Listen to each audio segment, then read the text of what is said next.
चाउने किनेको के हान्छ भएको नि चाहिँ किन त्यस गर्नु त्यस मासु मासु म त हातले खान्छु दाजु तपाईँको मासु छुटो है मासु छुटो मासु दाजु मासु छुटो है खाँदैन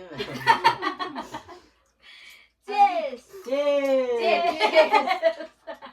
ए मुसो मुसो मा ओइ काका छ अब यो हड्डीमा चाहिँ तिमीले कपडा नथलाई यहीँ राख्ने कुरा भयो एउटा पिरियड ल्याउ त गोमा पानीपुरी खाइयो गाडी चारपट्टि खाइयो अनि यो मासुको उयो हुन्छ मासुको मासु खायो यो मासुको चाहिँ स्पाइसी यो टेस्ट हुन्छ नि त्यसले चाहिँ होइन पुरै त्यो पिल्सेको ठाउँमा के यस्तो पिर्सिरहेको नि त यसमा चाहिँ हाम्रो हड्डी राख्ने हो हाम्रो होइन हामी खाएको खाएको पनि होइन नि मासुहरू उब्रेको उडेको ल है साथीहरू रमाइलो गरौँ है मासु खाएर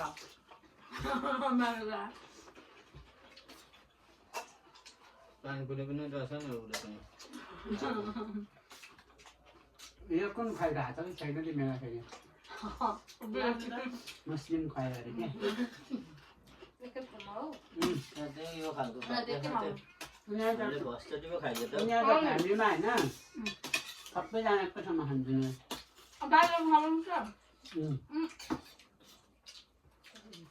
हाम्रै बुवाहरू पनि एउटै ठाउँ खानु पर्यो नेपाल र इन्डियामा बाहेक होइन प्रायः जस्तो हामी चाहिँ आज मुस्लिम भइदिउँ त कुमार भोलि कतिखेर जान्छ म त बिहानै जाने एउटा क्लास पनि जानु पर्छ अनि सुतेर आऊ न आनन्दले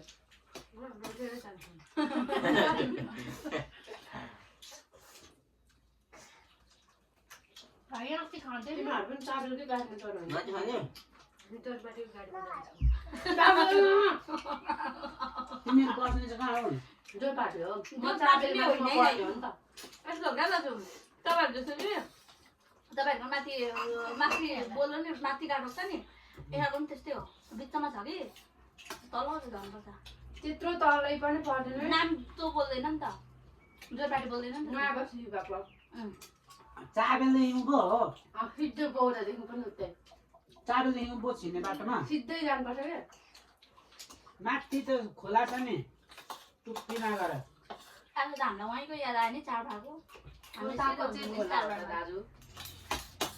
माथि हो पुल छ नि जोरपाटीको खोलै खोला छैन पर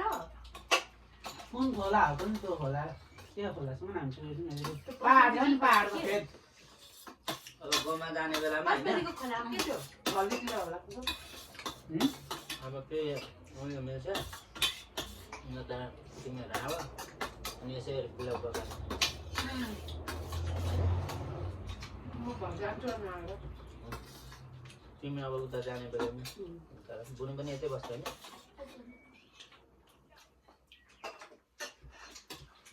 भाइ म अगाडि धेर खाएर मजाले बचाउने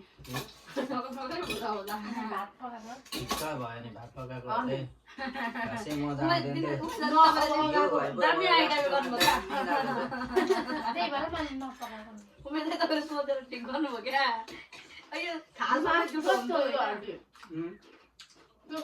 मैले देखाएको उता मैले त होइन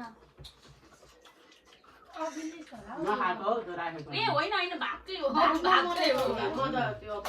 यसको चाहिँ यसले हड्डी खाँदैन नि त मलाई चाहिँ मनपर्छ नि त त्यही भएर अब मुखै दुधो खान्छ मुखै